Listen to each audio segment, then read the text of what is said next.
Well, hello everyone in the audience. I can't actually see you, so this is still slightly awkward for me. I mean, I haven't done that many online conferences, and I do rely a lot on seeing actual folks in the audience, but we got to make do with what we have. So today, it's going to be a bit of a it's a talk. This is a talk that I've not given on a conference stage before, but I thought it'd be interesting, and it's treated it as a bit more like a story, right? So Bruce has kind of introduced me, and this is me. I think some of you may have seen this intro slide before. Emojis represent who I am. If you've got any questions about that, I don't know, just feel free to ask me about these later if you want to. So story time, right?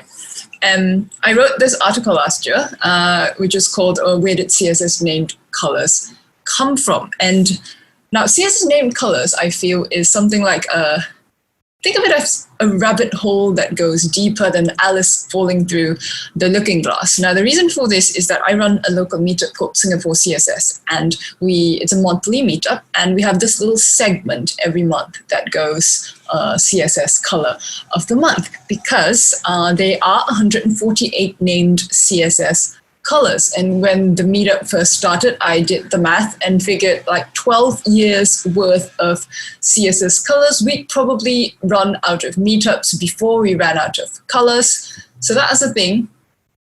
And some of the colors have interesting names.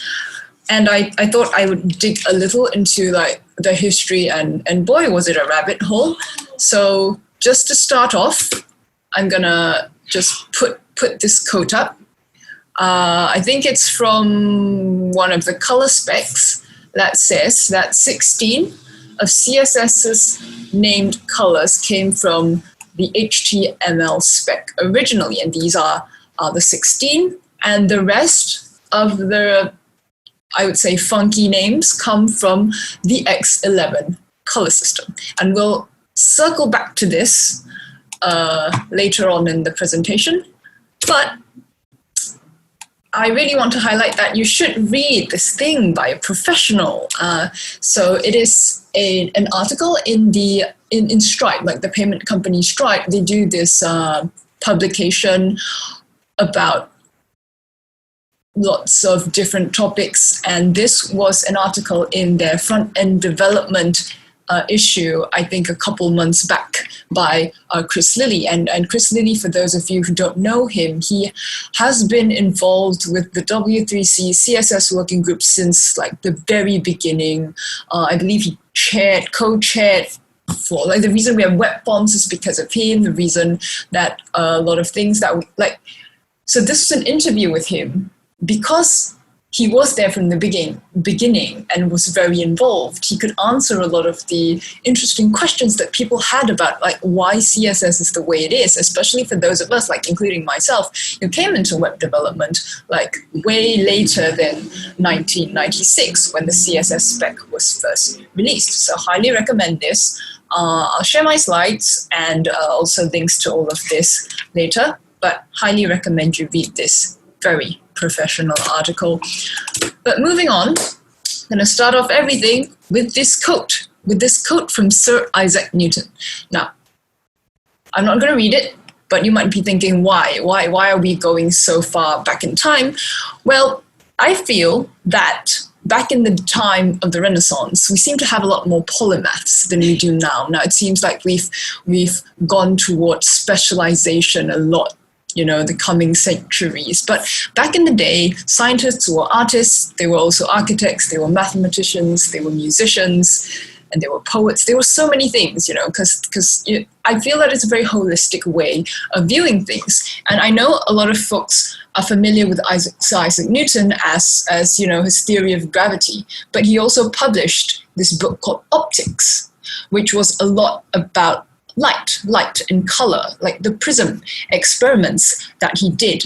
And in the early days of color theory, it was thought that the primary colors of red, blue, and yellow should be capable of mixing all other colors, because these are the colors that you can't form from other colors, and hence they're known as primary colors. So this is like the, I would say this is like the painter's mentality. Now, formalized color theory started a bit after the Renaissance period. So with Sir Isaac Newton's publication, Optics. And this particular book, I think it's, because it's been so long, it's, I would say, legal to access it. I've provided links to the actual text itself. I believe he wrote it in English, so it's not really translated. So that's good for folks, those of us who can read English. It's about the analysis of the fundamental nature of light and color and the various phenomena of diffraction, so the prism stuff that I talked about earlier. And he proved that light was composed of different spectral hues through his experiments. And this is, I lifted this particular quote from Proposition 5, somewhere in the middle. So what exactly is color? Now, color, if you think about it, objects have no color, right? If there is no light, if I switched off the light in my room, everything's just going to look black. What we perceive as color lies along this very narrow spectrum known as visible light. And things around us reflect light in different combinations of wavelengths. And when they reach certain cells in our eyes, these cells are called cone cells, our brains will interpret them as different colors. And because of this, I would say, subjective nature of interpretation, I believe what I see as a particular shade of color would be different to you. So what I see as the red R on my screen, I cannot assume that what you are seeing on your screen is the same hue because of this subjective interpretation, right? So color is something that is perceived visually through the stimulation of these photoreceptor cells by the electromagnetic radiation, which is the light that's shining into our eyes and these cells. Now, for human eyes or animals that have vertebrae, these cells are what I mentioned earlier, cone cells, right? And light is actually very special because it's one of those things where it behaves both like a particle, but it also behaves like a wave, and it carries energy, but theoretically has no mass. And everything in the universe is made up of atoms, as far as we know, as of today. So atoms, tiny, tiny little things, these atoms are made up of protons, neutrons, and electrons, where protons and neutrons form the nucleus of an atom, and electrons will orbit around this nucleus. Every atom has its own set of electron orbits. So think of it as like planets revolving around the sun. The Earth travels along a fixed path. It doesn't cross over erratically into other people's paths for the most part. And all the other 8 planets in the solar system, they follow these fixed paths, and electrons behave sort of similarly. So each orbit has a fixed energy. But there are cases where electrons can jump from one energy level to another. And how does this happen? Émile du Châtelet, a French natural philosopher and mathematician, had derived the notion of the conservation of energy from the principles of mechanics.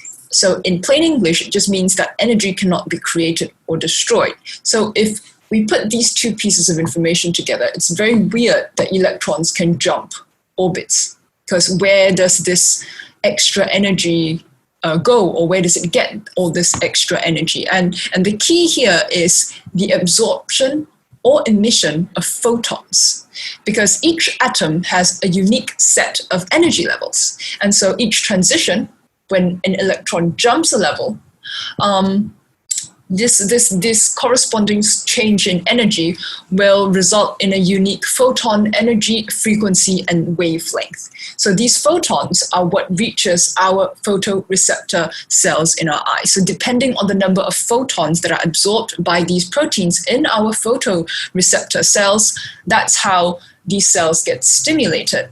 And hence our brain can interpret these signals differently and tell us that we are seeing different color.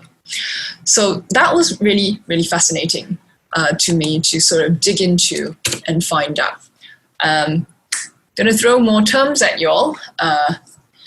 Sorry for making your lunch break so filled with so many weird terminologies, but yeah, we're gonna have terminologies for a couple more slides. So trichromacy. So tri is 3, right? And this 3 comes from the 3 types of cone cells that we, human beings, we have.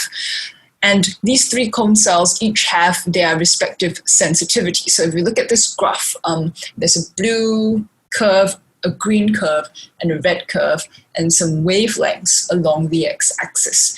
So humans, we tend to perceive light within the green parts of the spectrum as brighter than red or blue light of equal luminance.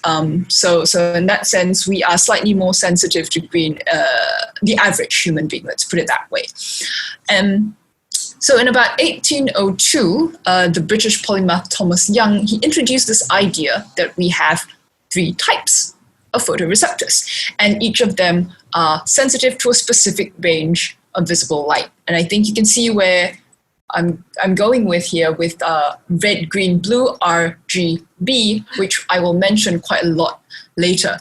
Now, some fun facts about these, I would say, sensitivities, right? I said, like human beings have 3 types of cone cells, but a fun fact is that most fish and birds are tetrachromats, meaning in addition to these this wavelengths between 400 and 700, a lot of them also have UV sensitivity. And apparently, our primitive nocturnal ancestors may have had 4 photoreceptors, but we kind of like lost some, gained some to end up where we are. And there are a number of fun facts about this spectral sensitivity thing. For example, they are organisms with 5 distinct cone cells of different absorption spectra. For example, some pigeons or butterflies. So scientists can only imagine how it feels like. But based on their findings, they're like, okay, if there are 5 distinct types of cone cells with different sensitivities, the assumption here is that they can see a much wider and richer spectrum of colors.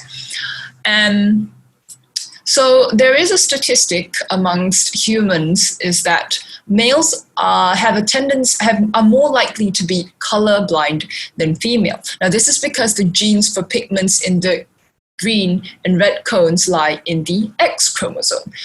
Women have 2 X chromosomes, whereas men have an X and a Y chromosome.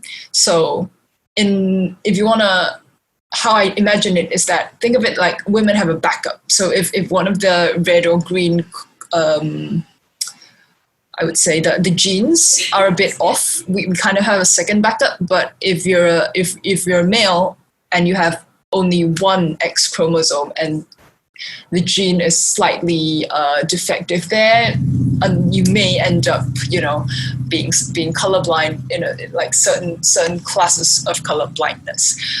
Okay. Last fun fact about cones is that the mantis shrimp, you can Google that. Like I assume everyone's seeing in front of your computers. You can Google what a mantis shrimp is.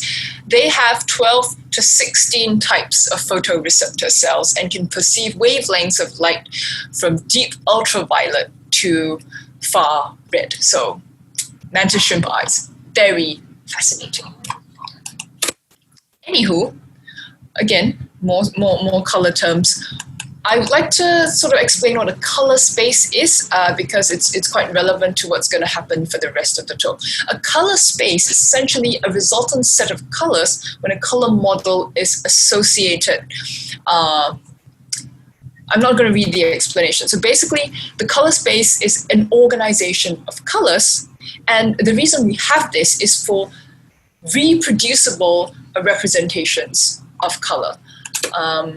So this concept was developed by a German polymath called Hermann Grassmann. So he developed this idea. So he was like a mathematician first. So he developed this idea of a vector space, which is like a dimensional space to represent numbers, so that you could represent your colors in a three-dimensional space. Now, the reason for having reproducible representations of color is tied into like the Industrial Revolution, where people wanted to make things, and they wanted to make things of a specific color. And you can't just go and tell someone like, I like it red. And like I mentioned very early on, I think everybody has a slightly different perception of what red is. So you have to have some way to quantify redness or orangeness or whatever that is. You can't just use like, I needed a bit more red. And the guy listening to you like, what do you mean more red? It's the red, it's as red as it can be. So like these descriptions that people had before weren't sufficient. So that's why this concept of a color space came up. So he published his theory of how colors mix together. And essentially, he managed to represent color as a convex cone in a 3D linear space. So, which brings us to our next term, which is color gamut. Now, this is a portion of the color space. It's very important in the area of color reproduction because it represents the complete subset of colors that can be represented accurately in a specifically defined space. If I remember this correctly, there should be so I'm using a Mac, and the color sync utility, I hope everyone can see what I'm showing. So these, I think this is really cool. Like they have these like 3D models. So this is what the color gamut is for like the different displays. I don't actually know how this works. I'm sure a graphic designer can school me on this, but I just thought that this model looked really cool. So that's, if you're running a Mac, it's the color sync utility. You can look at the profiles. This is pretty cool. So like I mentioned, the Industrial Revolution sort of triggered this demand for a controllable way to describe colors. So this was when it became possible to measure light spectra, because there was a lot of research on the mathematical descriptions of color. So gamut is generally specified on this thing called the hue saturation plane. And when color cannot be expressed within a specific color model, the term used is it is out of gamut. And as of right now, like today, 2020, there is still no device that can produce the entire visible color space. Like it's an engineering, I would say, moonshot. Who knows what will happen in the future, but for now, they're like, I think the human eye still can visualize color slightly better somehow.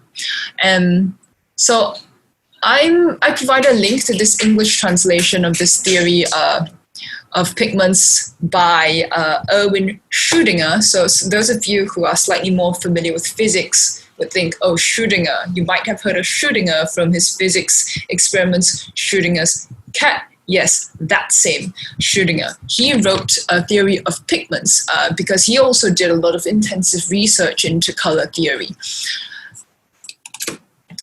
And again, like still a few more terms to go. Please bear with me. This term is called chromaticity, and it's just basically like measuring of color in a quantitative manner. So just like how to describe color with numbers. Right, and they consist of two independent parameters, and we describe these in English as hue and colorfulness, H, S, because these are letters that you will see later represented in certain color models. So I mentioned color models like so many times.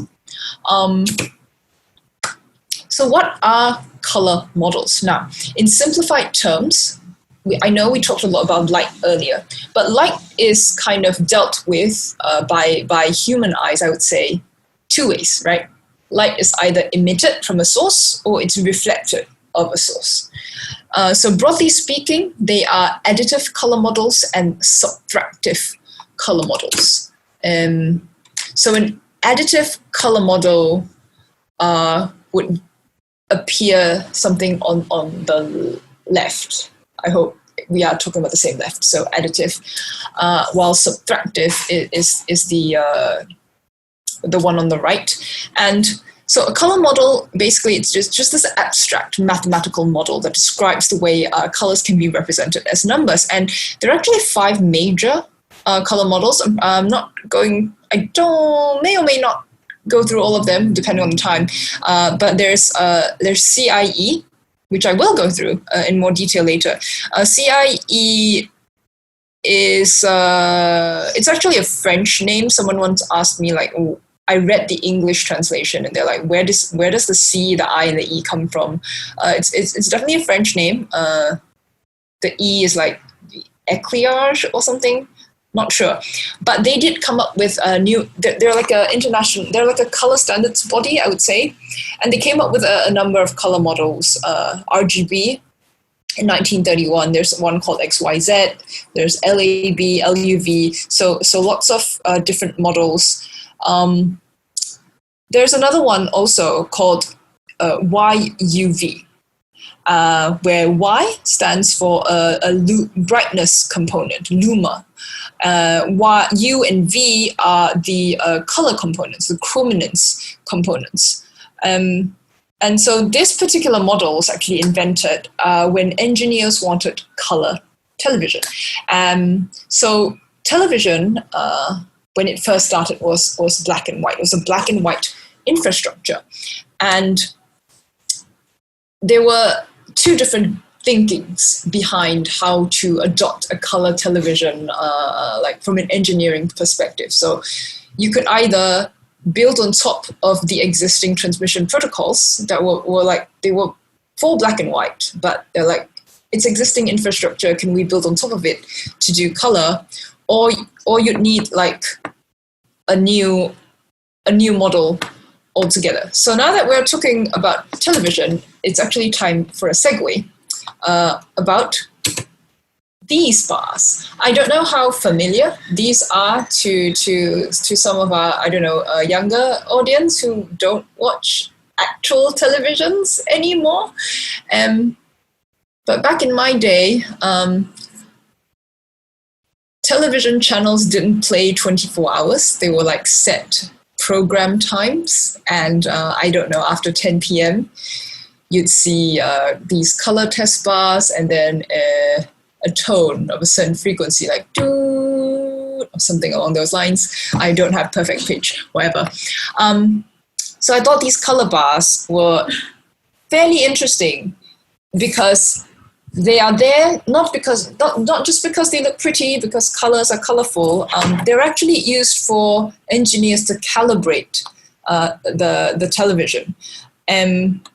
So they were created, I would say, by 2 men, Norbert D. Larkey and David D. Holmes, in the early 1950s. And these test bars would allow engineers to adjust color schemes to correctly match what's on the screen and then modify accordingly. And these are actually the first electronically produced graphics ever displayed on a screen, which is pretty interesting because graphics did not become mainstream on computers until the 1970s, right? And so this particular design is for NTSC. So I believe if you are from North America, this would be more familiar to you. So there's like 3 rows of bars. The first 3 is a mixture of primary colors, red, green, and blue in different combinations. Second row was added a little later. It was for color alignment. And the last row is actually for color signal modulation. Now, I keep saying NTSC because I didn't see this when I was a kid. I saw this when I was a kid. So this is the PAL. I wonder if Europe uses this, but this is what Malaysian kids saw. Like if you turned on the television past midnight, you'd see this. So this is also for color testing, but in a very different pattern. I think it's called the Philips something design or whatever. So much of the color technology for televisions in North America had to be backward compatible because they wanted to build on top of the existing black and white infrastructure, while PAL was a new standard. And because NTSC stuck with the old one, it was kind of seen as less superior to the PAL version. So a lot of other continents just waited, like including Asia, we just waited for PAL to become like a solidified standard. Because PAL actually doesn't work on the black and white, the old black and white sets. So this is a segue over. I don't know if how many of you found that interesting. I found it interesting. So okay, moving on. So earlier I talked about the additive and subtractive color models. So we do want to talk about the CMYK model for a little bit, even though this is about web digital screens, light emitting displays. CMYK used for printing and film. And they are made up of the subtractive colors of cyan, magenta, and yellow, because this is the combination that manages to, I would say, create the widest range of colors you can get on print. So black, in a sense, black is not so much a color, or rather it is the absence of color, because black items absorb all wavelengths of color. So a fun fact about CMYK is that black ink, 100% black ink in process color, which is what this is called, it's not the darkest black possible in the color space. So there is a deeper black. And for some reason, they named it Photoshop black because it absorbs more light. I don't know how you differentiate between two different blacks, but apparently you can. And it's not used simply because it requires so much ink that lower quality paper, when you put it through the printer, would tear. So they use a slightly lighter version of black for black. So there you go. But now on to the main color models that's more relevant to our world of digital today is the RGB model, because like all light emitting displays would use an additive color model emitting light using via RGB. Right, so RGB is it's device dependent, and RGB, if you can, I'm not even sure if I mentioned this earlier, but it's broadly based on the theory of a human color perception, red, green, and blue, based on the cones in our eyes. And digital displays, I think, are almost all pixel based, right? CRT monitors, which are not pixel-based, I'm just going to call them vintage at this point. You barely ever see them for the most part. And when we talk about pixel-based displays, we tend to mention this thing called pixel density, especially like the new phones or your new laptops. We talk about like how high the resolution is on the screen. So every image that you see on a screen is comprised of thousands or even millions of colored pixels that make up this final image. But a single pixel's color, I think when we say pixel, a lot of people imagine a square. That's not entirely wrong, but it's not actually a square that is, say, a single color. It's actually, if you zoom really, really, really, really close, you'd see actually there are three additive colors, red, green, and blue. I would say I think they're known as subpixels is the formal term for them. Can't be sure. And the interesting thing about pixels on different devices is that the geometric arrangement of these subpixels differs. I think if you dig into it and try to find the geometric pattern for say, an iPad would be different from probably a Samsung screen, which would be, again, different from, say, a random LCD computer monitor. The arrangement of the pixels are slightly different. For the most part, LEDs would use parallel RGB displays. So it's like a strip of red, a strip of green, and a strip of blue that make up a single pixel. So I would say that the amount of industrial research going into making I would say honing this particular screen technology is pretty intense, because it seems like today's age, all of us are trying to like have as many screens between our face and the wall. So you've got your TV, and then you've got your monitor, then you've got your tablet, and then you've got a phone, and then maybe you've got a watch. I don't know. But that's so that's how the RGB color model for you. And so a color is different, like you can do a lot of different colors just based on how much red, how much green, how much blue, how intense, how bright it is, or how strong the luminance is. So for computers, they would store these subpixel values as integer values from 0 to 255, which is the range that an 8-bit byte can offer. So this is a bit of a historical context onto why colors, why the RGB codes are made up the way they are, right? So finally, some CSS. For those of you who were waiting for like, when's she gonna talk about the CSS? Like, halfway in. So colors were defined in the very first CSS spec, 96, right? And there were only two. There's one for color. There's one called color to describe the text color or the foreground of an element, and there's background color to describe the background color of an element. Ding, ding, ding. Now the color can either be a keyword or a numerical RGB specification. And the initial value of color for any element at all on a web page depends on the user agent. So color provides a potential indirect value for a particular value called current color, which is fairly recent. If you set current color on the color property of an element, it will, browsers that do support it, they will resolve this to color inherit.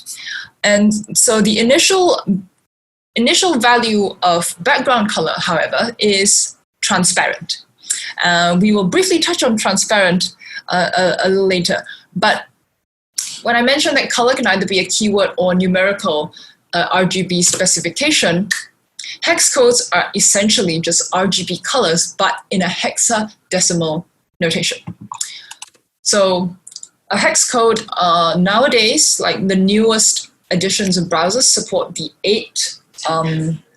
8-digit hex code. For the most part, like the widely used version is the 6-digit hex code. So a hexadecimal digit is, hexadecimal just means base 16, right? So you have like the digits 0 to 9, and then run out of numbers, no problem. A, B, C, D, E, and F, 16. So that's where the hexadecimal comes from, and it's widely used by computer system designers and programmers because they are apparently a human-friendly representation of binary coded values. Sure, whatever. But more fun facts, useless trivia if you ever have trivia night. 4 binary digits are known as a nibble. Ding, ding, ding. And you can also spell a nibble with a Y because byte is spelled with a Y. Completely useless information. I don't know why I'm telling it to you, but I am. So, hey. Anyways, hex codes might seem kind of tricky to pass. For the most part, I think we can kind of imagine that, okay, the first two mean red because it's RGB. So first two mean red, the next two mean green, and the last two mean blue for the most part. But there's a fairly intuitive way to interpret hex code numbers, and I'm not gonna tell you exactly what it is because I didn't come up with it. I learned it from someone who gave a talk at the .css conference. But for the most part, as I move this around and as I'm talking, I think you can kind of notice that, like, when I'm very green, like the other values kind of go down. And essentially all these hex code, like RGB, like I mentioned, these are just combinations of the colors R, G, and B to form all the colors in this color picker, right? So this is the talk that I'm talking about by David Sandro, given .css conference 2018. Really interesting because their talks are only 18 minutes long, way more concise than me. But the kicker here is that he's actually colorblind. So he had to learn to read color hex codes and process them. Like, really, really fascinating. I'm not going to give it away. Highly recommend you watch this. So transparent, right? This mysterious color, which is the non-color initial value of background color.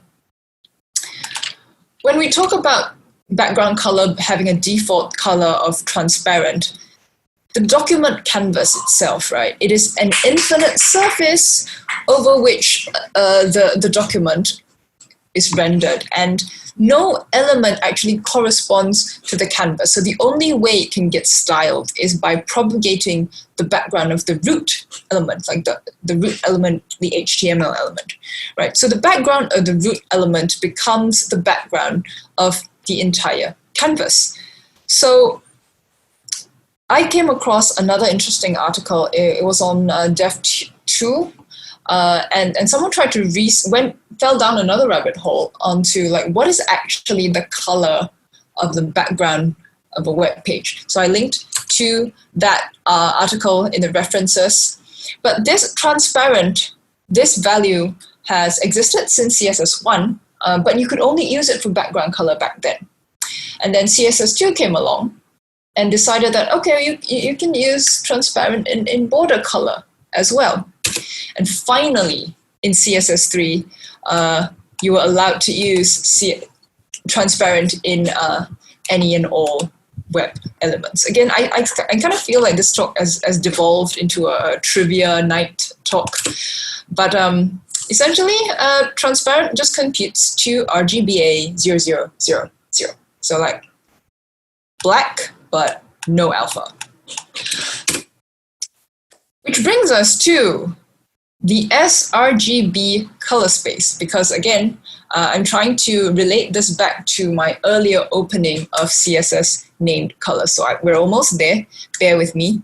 Standard RGB. This is an RGB color space that was created by HP and Microsoft for monitors, printers, and ding, ding, ding, the web, right? So colors in CSS were first specified in RGB for this reason. Because if you remember, I mentioned that the original colors, the named colors, were picked off this X11 system. And so when it came to defining colors in CSS, basically I think the TLDR of the argument was that, yeah, sure, there are so many better color models, but RGB's there. And it's good enough. So I think this is a Occam's razor. Like sometimes the easiest explanation is the most obvious one. Because I mentioned the CIE color models a little earlier. The CIE color models are actually more like cover a wider gamut than RGB. But unfortunately, I think the amount of calculation that was required for that was a bit too much, and there was just an executive decision made at the time that, I mean, because computers aren't nowhere as powerful as your phone today, right? So I think there was a technical constraint at the time, but that's how we ended up with RGB. As for the color names, there was a suggestion by Chris Lilly to use this thing called the color naming system, or CNS. It's a fairly, I would say, logical way of naming colors because it uses 10 color names, like I showed. And then these base color names can be combined or prefixed with modifiers. So you have 5 for lightness, 4 for saturation, 31 hue terms, 620 chromatic names that are logical. It's not meant for computation, right? So it's meant for describing color. So you could have things like, let me try to pull an example. I think you could use things like vivid reddish brown. You know what I mean? And something like that would be, I would say, way more logical than funny things like papaya whip or what other, light goldenrod yellow. I mean, what are these colors, right? So CNS could also be expressed in Backus-Naur form, which is just proof of how logical it could potentially be. So here are the terms that you could use for shade, saturation, and lightness. You could use grayish, you could use moderate, vivid. Perfectly logical, but no. We use the X11 colors instead because they were already there. So Chris Lilly lost the fight to use the logical names from CNS because the path of least resistance was chosen.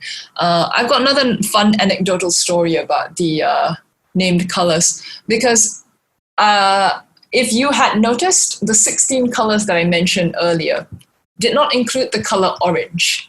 Now, Eric Meyer shared this really lovely story with me about how orange made it into CSS2. Turns out that he used color orange for a lot of tests in the CSS1 test suite, which the W3C published and supported just fine. But because orange was never a color name in CSS1, technically it was invalid CSS. So there's actually a thread. I linked that to the article I wrote. So essentially, the reason why we have orange as a named color is was to make the CSS1 test suite valid. So apparently there were a lot of jokes about CSS2, which went like CSS2 now with more orange. Yeah, I thought that was an interesting anecdote from Eric Meyer.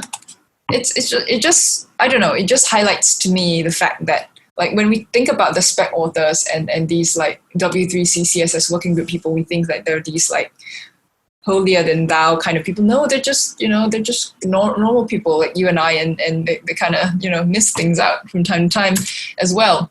I'm going to go a bit faster because I think everyone's lunch break is finishing. Color wheels. Why are color wheels relevant? Because in CSS2, we started to introduce we wanted to have some sort of a color wheel system. So there was a color system by Professor Albert H. Munsell, which was great because it was the first system that managed to separate hue, value, and chroma into perceptually uniform dimensions. So it was kind of an even color space. And this sounded great, right? The CIE lab color space was based on this. So this is, again, I mentioned CIE again. CIE lab color space was developed in 1976. Lovely. Covers gamuts for RGB and CMYK. Excellent. Meant to approximate human vision. Perceptual uniformity. Unfortunately, needed more data per pixel to obtain the same precision. Sure. You got a trade-off. So unfortunately, instead of going with the CLab color space, the CSS working group decided to adopt HSL instead. HSL is essentially an alternative representation of the RGB color model. But it's a different sort of a representation because it uses cylindrical geometry. So hue is the angular dimension, saturation is along the radial direction, lightness from top to bottom. Yes, sure, it's based on organization of colors in accordance to human vision, but the real reason why it got into common use was because, again, technical limitations. It was much easier to convert from RGB to HSL to run on 70s hardware. So HSL was added to CSS in 2002 to have some sort of a hue wheel system to define colors. Great. But we fast forward today, 2020, no more technical hardware limitations. Its disadvantages are actually flaring their head when recently, we try to do color systems. Basically, you have one main color and then you build up your design system of this original color. HSL is not good enough to sort of come up with a cohesive color system. So this is how visually you would represent it. This is a shitty drawing that I made, so you can visualize how HSL actually looks and works. So hue is unitless, saturation, lightness are in percentages. So that's, I think SAS was pretty big. I think still fairly big today. One of the good pluses about SAS was that in addition to all its like cool features like nesting and functions and stuff, color functions were a thing. So the SAS color functions actually allowed us to perform arithmetic operations on color values. And they were 4 groups of color functions, basically to manipulate or extract values from hex codes, the RGB or HSL values separately. You could use SAS because it could calculate stuff, right? You could use them to write your own conversion functions, great, opacity functions. And there's also these other, which is additional color manipulation functions for mixing colors. So you could like add 2 different colors together to try to make a new color. So that was manipulation functions that I think a lot of designers tried to use as best they could to come up with these design systems I was trying to talk about earlier. So this brings me down to CSS Colour Level 4. I'm pretty sure, because like I don't know what day of the month it is anymore, I'm pretty sure that CSS Colour 4 was like candidate recommendation or something this year. It must have happened this year. But what CSS Level 4 brings is more color models. So the lab colors finally made it into CSS, and I believe it should be being rolled out depending on when browsers want to implement them. So I would say that, you know, it took Chris Lilly about 20 years to get lab colors into CSS, but finally got it. So there's HWB, LCH, which are also different color models. They also threw in a gray function, so not going to talk about that. So these are badly drawn visualizations of the lab and the what's that called again? LCH. So again, they're like, I would say they're geometric representations. So there's an A-axis and a B-axis. That's for lab. And so positive B is like a mustardy color, minus B is like a purplish color, and so on, as you can see from the chart. Then the top to bottom is like white and black. And then there's also so these are all just different ways of sort of quantifying what a color is, right? So you should also read these things by other professionals. LCH Colors in CSS, Leah Veru, describes very in-depth what's going on. Una Kravitz also talks about color, but hers is actually more tied to the next slide I'm going to talk to, because Una Kravitz, Adam Argyle, Leah Veru, and Chris Lee are all editors of CSS Level 5. So yes, there are the color spec has sort of moved quite a lot.